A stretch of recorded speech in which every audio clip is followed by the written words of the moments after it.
Hello, and welcome to This Strange Reality.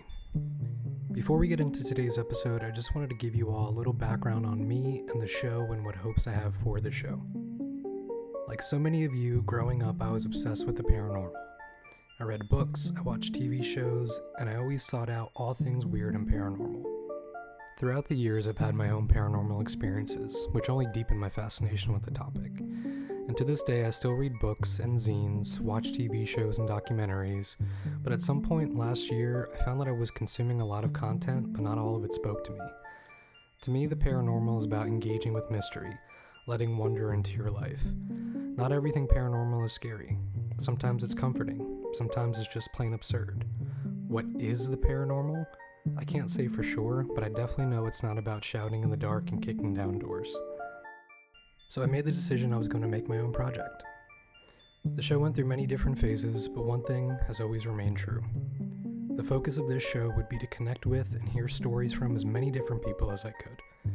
People from all backgrounds, from all religious and spiritual beliefs, all races, all genders, and from people who typically wouldn't be given the opportunity to tell their story. Because to me, it's no longer as important to ask why or how when it comes to the paranormal, but what matters is the stories we tell and how we engage with one another. And I hope that hearing the stories told on this show will inspire others to share their stories and not be afraid of being ridiculed or judged, and to know that there are people out there who believe they experienced what they say they experienced and may even have a similar story to tell. I'm excited to start this journey, and I hope you all come along with me. On today's episode, we hear from Franky. Franky is an artist, a writer, a producer. Franky has dedicated their life to amplifying voices of other queer people and underrepresented groups and giving them the opportunity to showcase their talents, whether it be through performance art or burlesque. Franky is also part of a group that has created an all-inclusive paranormal convention that will be spotlighting often underheard voices in the paranormal field, which will make its debut next year. Franky tells us a different kind of haunted house story, one set deep within the heart of New Orleans. Franky's story is all about connecting to and honoring the past and finding your true self while exploring the realms of the paranormal. This is episode 1, titled Out of the Periphery. Here's Franky.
My name is Franky Everly, and I'm kind of new to the paranormal community. I've been into this stuff forever, but I was in a long-term relationship where I ended up, sort of converting to their preferences from many years, as one does when they're codependent, and they weren't really into this stuff, and not even like scary movies and things. So it's weird how, like, once I was out of that relationship and I was kind of inviting myself back to me and going, like, who am I on my own? That was the first thing I gravitated towards. I started binging scary movies and started like looking up UFO stuff and all the things that I was into, like, as a kid and even as a younger adult.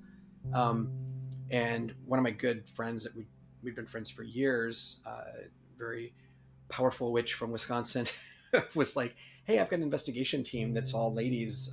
Would you like to come join us and do some filming? And I was like, yeah, of course. Like, I was just saying yes to everything that I would never have said yes to in the past. And, it turned out it was just like a big slumber party, telling scary stories and eating junk food and, painting each other's toenails. We didn't paint each other's toenails, but it was like that vibe. um, and they invited me to be part of the team, and I was just like, yeah, of course, So that's my background. I'm a writer. I'm an artist. I produce in the burlesque world and live events and that kind of thing. So always in very creative pursuits that tend to take over my brain and are like a 24-hour thing. So this was a really cool break to just kind of not like get out of reality, because I believe this stuff is reality, but get into an adjacent reality, like an overlapping thing that was just had not been paid attention to for years. How do I describe this? My father, when I was a child, was a preacher in Texas. So I grew up in the church, and so the paranormal for me growing up was like demons and angels and that sort of thing. And yes, my grandmother believed in, like when her husband passed, believed that she could see him and all that kind of things. And so that was an adjacent thing, but it was still very Jesus-y, right? In fact, interesting side point, at a big like evangelism revival thing when I was in high school, the traveling preacher like called me out and he prophesied over me, and he was like, the goddess Ashtoreth has her hand on you and she wants to guide you. And he said it as like a bad thing, and then I kind of forgot about it. But a couple of decades on, like literally, like my faith is goddess based, like which kind of pisses me off because he was right, but also like wrong in a way. So yeah, I've always had an interest. I grew up on like mysteries of the unexplained and the the time life UFO books. I grew up on all that stuff, but it was treated by my family as like, it's just this quirky little thing, but the demons and the angels were real, even if Bigfoot wasn't. So I mean, I attended, they weren't called exorcisms in the evangelical church, but they were called deliverances. And I attended, like I laid hands on and like watched as like, quote unquote demons came out of people. And frankly, what's weird is like, I don't want to disbelieve anything in, I don't want to write off at face value, throw the baby out with the bathwater, any of that stuff. But I will say that my views on it have definitely changed from demons and all that kind of stuff to just a general sense of energy and paranormal activity as a sort of what's the word I was trying to use a while ago, like an endo dimension, like a dimension that's within ours. It's not out there. It's not heaven or hell. It's this is a whatever your theory is, whether it's we're crossing metaverses or whatever. I mean, it's not demons anymore. But yeah, that's how I was. I mean, snake handling, we never went to snake handling churches, but they were in my world in Texas. Like they were near, yeah, it was my queerness that was the final straw for me, because I was going to a mega church out here in Chicago, and I was on the music team and all that, and they were like, yeah, you should really join if you're going to be on this, but if you join, you have to sign this thing that was like, these are the 10 things that we believe, and one of them was that homosexuality is a sin. And of course I'm like, I don't dig that, but also like if you're going to pick as a religion 10 things that are the most important to you, even if you believe that one, that's not on my top 10, right? So I pushed back and I was like, I don't like that one. I really can't vibe with, even though I wasn't really out at church. But yeah, when that went down, and then was in another relationship. I was actually in another marriage early on around that same time, and it was abusive. And preacher was like, I know we're getting off topic, but preacher was like, God hates divorce. If you just stick this out, he'll honor it. And I was like, I literally said to him, like, if God wants me in this relationship, fuck that guy. And I never went back. After Katrina, a couple of years after Katrina, I just got this wild hair because I'd never been to New Orleans, but I always knew that I would dig it. And I was like, I should really go down there and spend some money and like help with the, kind of inject some money back into the community, because they were struggling. And I think this was 2007, so like a year and a half after the storm. And it was literally the first vacation I ever took that wasn't working. Like, I travel a lot for the things that I do, but I'm always, even though I'm getting to go cool places, like I'm always at work. So I was like, I'm going to take, I think it was like 5 or 6 days, just go there, not work, not talk about work, not do any of that stuff, and just, have fun and enjoy this new town. So for the first 3 days, I didn't know what to do. Without working, I was like, I don't know how to have fun. I don't, like, I was having miserable experiences. It was just like, this is not what I wanted. Everybody had given me all these recommendations, but I wasn't doing any of them. I was just like, I can do this on my own. And I think it was the third night, I decided to go on a vampire tour. And the guy that led it is now a really good friend of mine. He's a phenomenal storyteller, like one of the best storytellers I've ever met, and just, probably a vampire. I've never actually asked, because we're close, but I feel like there's certain things that you don't actually ask. And it was this amazing tour, and then I went and had a burger afterward at another late night spot, and like sat and talked to a drunk Santa Claus for a while, and then like it just, my whole trip turned around, and then I just did not want to leave. I, like, the next 2 days I was just emotionally distraught because I did not want to leave. Like, this is home. So at the time I was running a little arts club in Chicago, and I decided, we're gonna do a yearly trip down there. And so I organized these summer trips that we would go down. And one year I put together a tour of my own, like a tour of all the, like the brothels and the red light district and stuff, because it's a particular interest of mine. My last name is, I took it from two sisters who ran a brothel in Chicago from 1900 to 1911. And so I put together this tour, and it started and ended at the same building, because that building had two different stories in that world that didn't relate.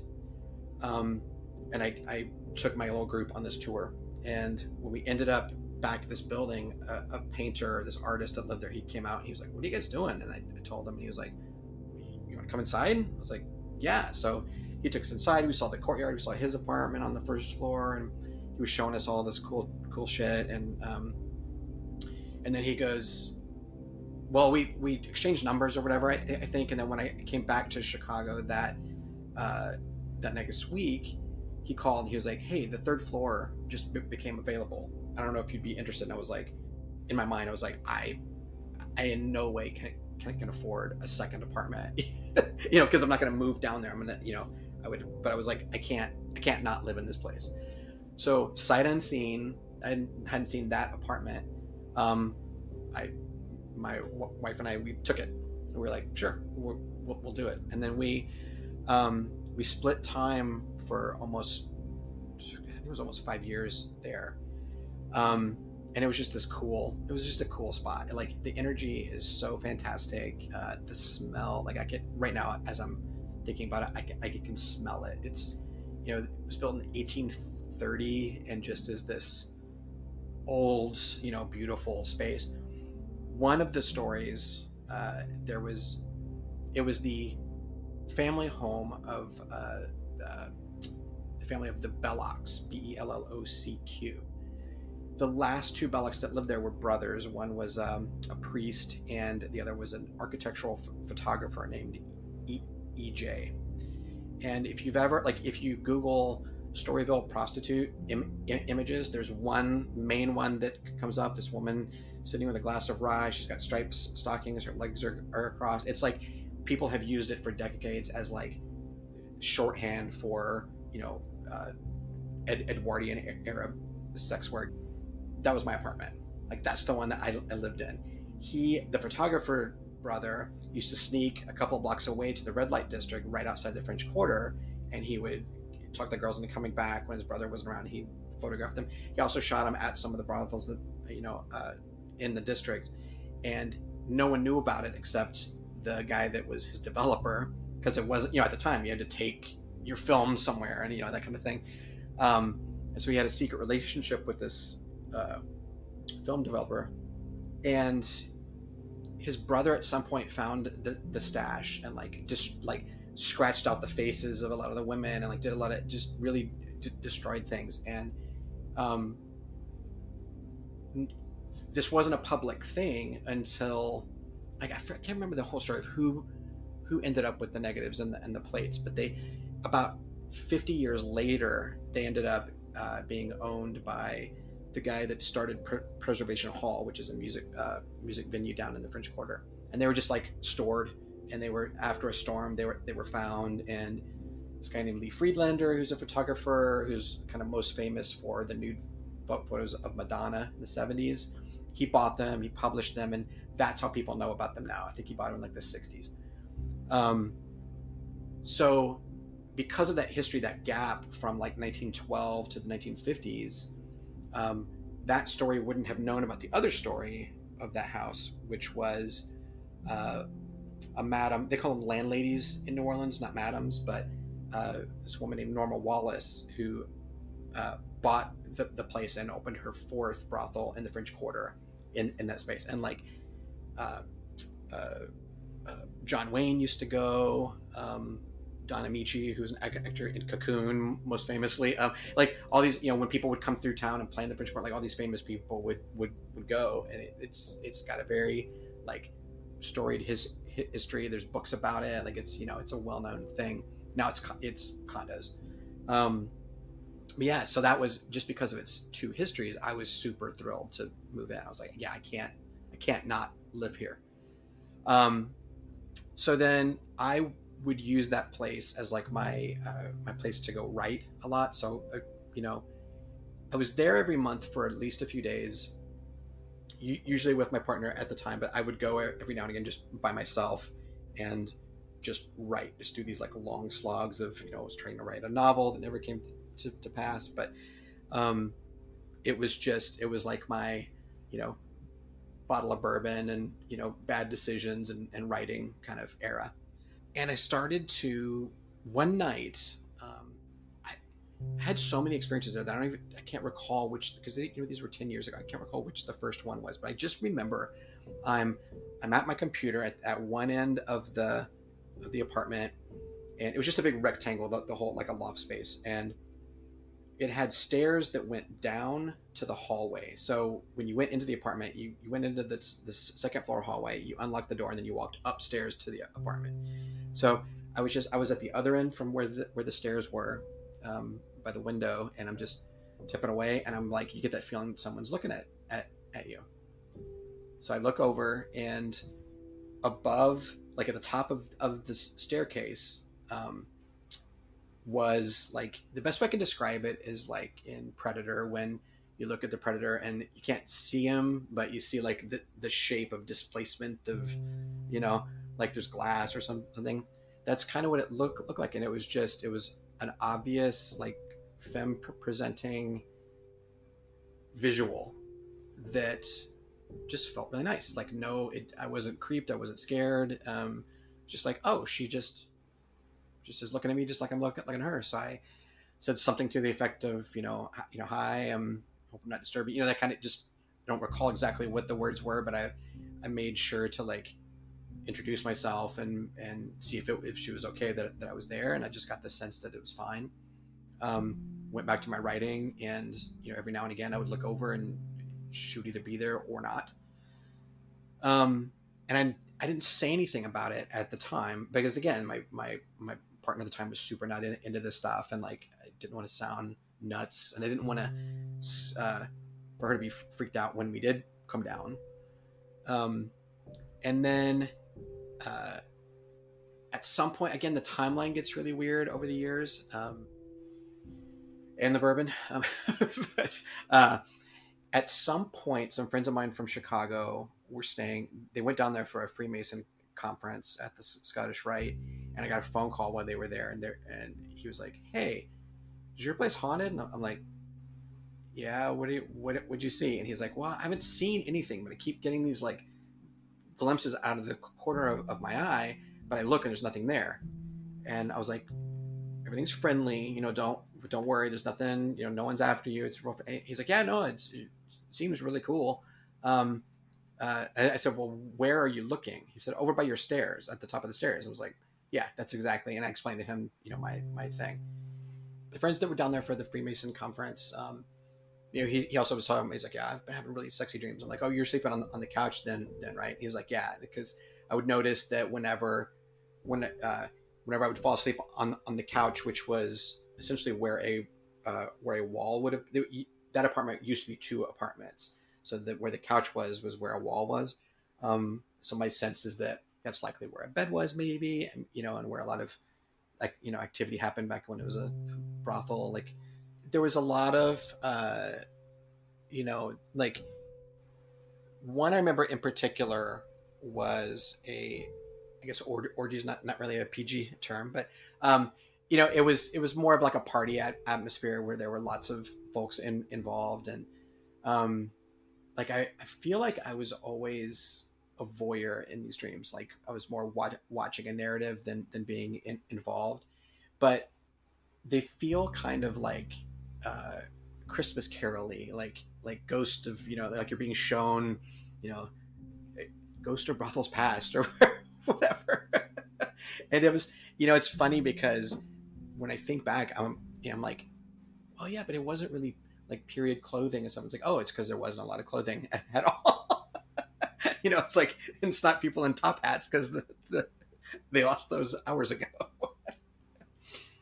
Yeah, but I always got the sense that like because the energy was always good, and I know that it's easy to glamorize sex work in the past, and like kind of do the pretty woman type of thing, and that's definitely not even today how the realities of a lot of it. I mean, it's a job, and it's a dangerous job and stuff. But the sense that I got from the energy always, even the non-paranormal energy, but just like being in the space, was that it was really well run and respected, and that it was a place for joy, and for I felt that even in like the paranormal experiences, that it was just there was nothing, no unfinished business, no like I want to harm you because you're a male presenting figure and you remind me of the people who harmed me. It was none of that stuff. Well, it's funny that like I tell this story and I talk about that photograph from 1912 that was in my apartment, and someone recently asked, well, do you think it's her? And I was like, what, that's never it's never even occurred to me that it could be her. Now, probably not, because the woman in that photo didn't work at that brothel. Because it wasn't a brothel at that time, and because of that apartment would have been, because my apartment was two apartments split, where the photo was taken was like the kitchen area and all that, and not where the stairs were. So I don't think that it was her. The apartment had a name. The guy who did the renovations after Katrina, he named them. I can't remember what it was named. I don't remember why he named them. I think they were just names mentioned in a book called The Last Madam that was written about Norma Wallace. I've always gotten the sense that it's a person who worked there. And then at some point we started Airbnb-ing it when we weren't there. Just only a handful of times, like probably less than 20 times. But I started noticing that like people would, a couple of people would mention in the guest book, like, oh, your place is, I think your place is haunted. I would see something out of the corner of my eye, but when I would look, it wasn't there, so much so, like there were enough of them that I was like, I think people are copying each other's. They're reading the guest book and then they're writing the same thing. So put that guest book away and put a new one out, and then we only Airbnb'd it like 2 or 3 more, 3 more times at that point, because then the city shut down Airbnb in the French Quarter. And one of the people that signed the guest book signed a similar thing about seeing something out of the corner of their eye. And also this had seen it in the courtyard, which I never saw in the courtyard. So, this was just like, at this point, my partner did know about the stuff, so I had to fess up and tell my story. But before that had happened, I asked her one day, I was like, I noticed that when we're in Chicago, you sleep on the left side of the bed, but when we're in New Orleans, you sleep on the right. Like, what's what's that about? And she goes, because she's on the left and I want you in between us. And I was like, what do you mean she? And she's like, the entity, you know. I'm like, oh, you see her? And she's like, well, I've never seen her, but I sense her. But whenever I look, there's nothing there, because that's the way the bed was by the top of the stairs, and that would have been like, you know, entity, me, and then my partner. So at that point, the cat was out of the bag. We weren't there much longer. I think we left in 2015. And I've always had that story as just like a cool experience. You know, everyone wants their very personal New Orleans haunted experience, because that place is just haunted as fuck. But in all my experiences there, most things were really friendly and like almost like melancholic, like they're there because they don't want to leave New Orleans either. Like they love it so much. I mean, there's darkness too, of course, but so I've always just kind of kept that as my little fun story. And then a couple of years ago, I reconnected with an old friend that I used to be in a band with, and I went and stayed at his place, and he was like, "Oh man, you got to tell that story to my stepdaughter, because she's, you know, totally into this stuff. She's goth kid, and like she would love it." So I'm telling her the story, and when I was done, he goes, "Do you hear yourself? Do you hear what you're saying?" I'm like, "Yeah, it's almost like a bit for me now. Like I know I've told this story so many times that like you know, I rattle it off." He's like, no, you're the only one who saw her. Everyone else saw something out of the corner of their eye, but you were the only one who was able to see her." And I was like, "Oh, that's interesting. I wonder why." And he was like, "Because you're legally blind. You have no peripheral vision. You don't have a corner of your eye." I was like, well, I mean, for 10 years I've been telling this story, and I've never dawned, like, I don't drive. I don't, you know, like, because like I had a surgery that took my peripheral vision 20 years ago. Like that never dawned on me telling that story until he said it. And now I'm just like, oh, why? Like, is it physics then? Or is it like she granted the permission? Like, you know, what was it that made that a possibility? Just because, you know, she just like, you know, felt bad for me? Like, what was it? A lot of this stuff doesn't really scare me. Like, I don't know if it's my Libra-ness, you know, being able to like see all sides, or if it's, you know, the empathy or whatever. But I mean, if anything, a lot of the experiences that I have in this world like make me sad more than scared. Like, sometimes it's not a demon trying to claw his way out of your, sometimes it's just a dog that just wants a you know, wants a hug and doesn't know how to not play hard. I mean, I've also had experiences that have creeped me out recently, but yeah, I just really, a lot of this experience specifically made me start to really think about like the theories of it all, because before that, this was my first like, I am a believer now because I'm looking at a thing, and it's not a repeatable thing in that I can make it happen, but it is a repeated thing in that it has happened multiple times. So it definitely gets my brain going of like, oh, okay, like, am I doing this because I know I'm in an old brothel and I know the story, I've read the book, and I've, you know, I know these things, and I've, you know, again, like I know I keep mentioning bourbon like I'm an alcoholic. I'm not, but at the time was a lot more bourbon than it is in my life now.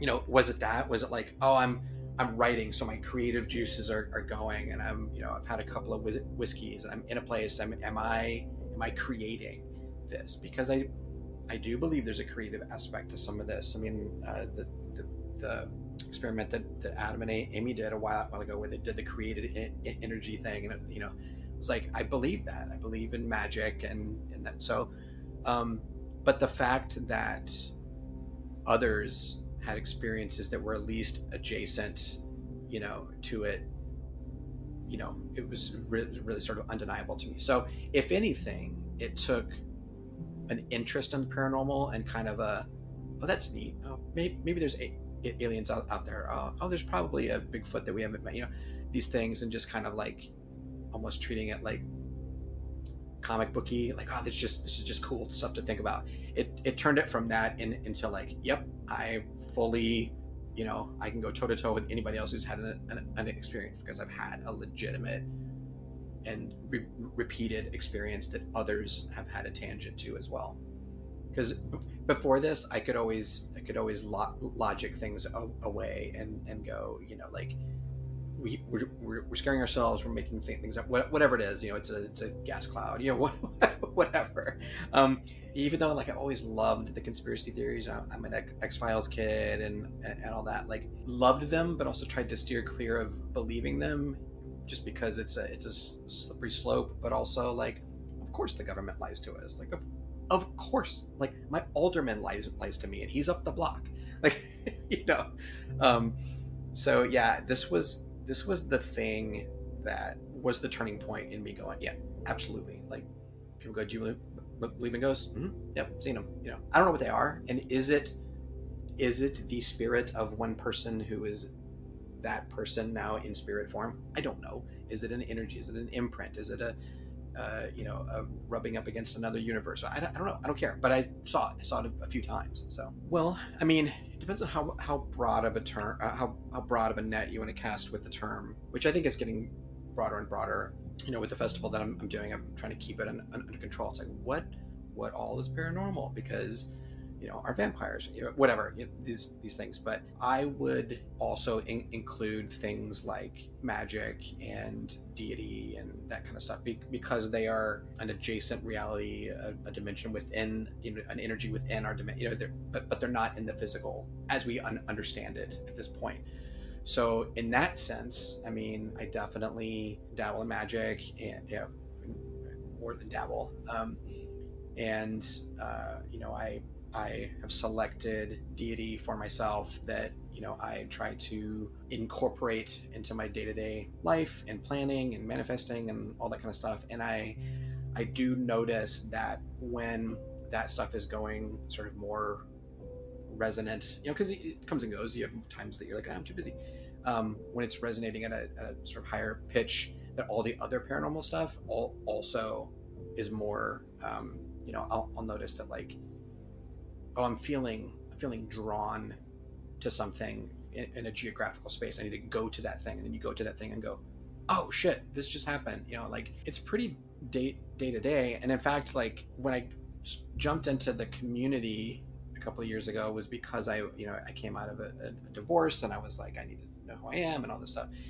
I never intended to fold it into my hustle as an artist, but then felt called to, like, yeah, like, you need to get into this space and raise voices that you want to see raised. So we're doing this festival. So in that regard, like, I'm day to day on this. I'm talking to witches and investigators and artists and storytellers and all this kind of stuff in this world, and putting together this event that's, like, kind of all I can think about right now, to the detriment of the other things I have to do.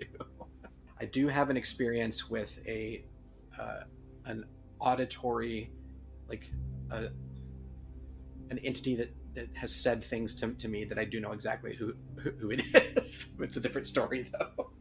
So my co-producer and I have been thinking for, like, months how to, because I work with like 120 burlesque dancers, sword swallowers, singer, like, all, like, I book a couple of venues every week in this town, and especially over the last couple of years, like, mental health has been a big thing.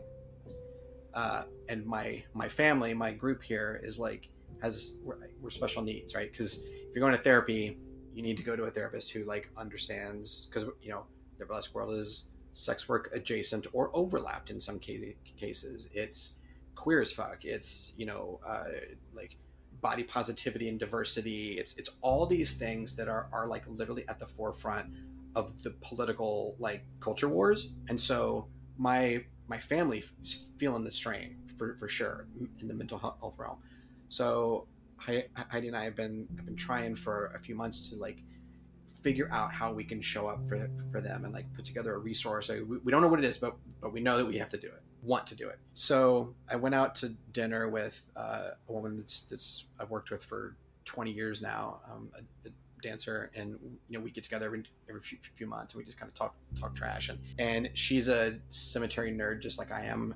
Like, I literally, when I moved into this apartment, it was because I was a 5-minute walk from Graceland Cemetery, which is like a gorgeous place in Chicago. And so we were like trading cemetery stories, and she's a Rose Hill girl, so it's like a warring clan of cemeteries. And she's like, yeah, I already have my stone. Like, I have my plot and my stone. It's there. My name is on it. The year of my birth is on it. Like, I'm ready. I'm not ready, but like, I'm ready. And we were just kind of laughing and telling stories. And she goes, well, you live over by where Faith Bacon was buried. So Faith Bacon was a fan dancer in Chicago in the 30s, 40s, and most famously claimed that Sally Rand, who was the world's most famous fan dancer, stole her act. The details of the story are that it was likely true. There's a book about it called Feuding Fan Dancers, written by Leslie Zemeckis, who is Robert Zemeckis' wife. It's probably true, but in 1956, Faith Bacon took her own life because she just, like, that's where it ended up. And I was like, Faith's buried in Graceland? And Ginger said, no, she's buried at Wunder. I'm like, what is Wunder Cemetery? She was just one right on the south side of Graceland, across Irving Park Road. I'm like, no, that's the Jewish cemetery. She said, no. Right, there's a sliver of this old cemetery right in between those two. And so I was like, interesting. So the next day I went, and I just had this mission. I went to find a grave, and I found a picture of the stone. I'm like, I'm going to find this thing. It's not a very big cemetery, but it's not very well kept. And I looked for a couple of hours. I looked like a weird guy, because just to the east of that cemetery is where, like, a lot of people were going to the Cubs game. So there was like hundreds of people walking around, and I'm like looking for a grave site. I was giving up, and I noticed that I hadn't been in the back corner where there weren't any stones, because there weren't any stones. So I decided I might as well go check over there. And I went over there and realized there were a ton of stones, but they were just covered in grass. They'd been grown over. So I was feeling around with my feet, and I'd find a stone, I'd pull all the grass away, and out. And TLDR, I found it. So I sat down. I was like, oh, this is cool. I took photos. I really like pruned. So it looked, I was like, I'm going to take care of Faith's stone. And just thought it was cool. I'm like, I'm a burlesque producer. I think it's cool that I live, near like a really famous dancer. And so I sat down and just started thinking, like, oh, this is really interesting. Like, she's not here, but her remains are. And I started just like pondering all of that. And then I hadn't remembered this until this moment, that I was like, oh, she, like, this 1956 on her stone, she took her life. Like, and then it dawned on me that, like, oh, here I am trying to come up with a mental health support for the burlesque community. And I've been drawn now, like literally drawn to a site where a burlesque dancer is buried because she took her own life. And so I just started sobbing. And when I was able to get myself together, I was just like, what do you want? Why am I here? And a woman in the alley going to the Cubs game said, Faith's place? She was, Faith's place. And I looked over there. I was like, why would somebody literally name the person I'm sitting next to the gravesite? I looked over there, and there was no one in the alley.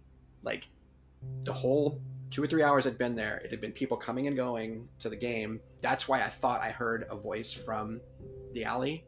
And when I turned, it was like a movie. Like, no one was there.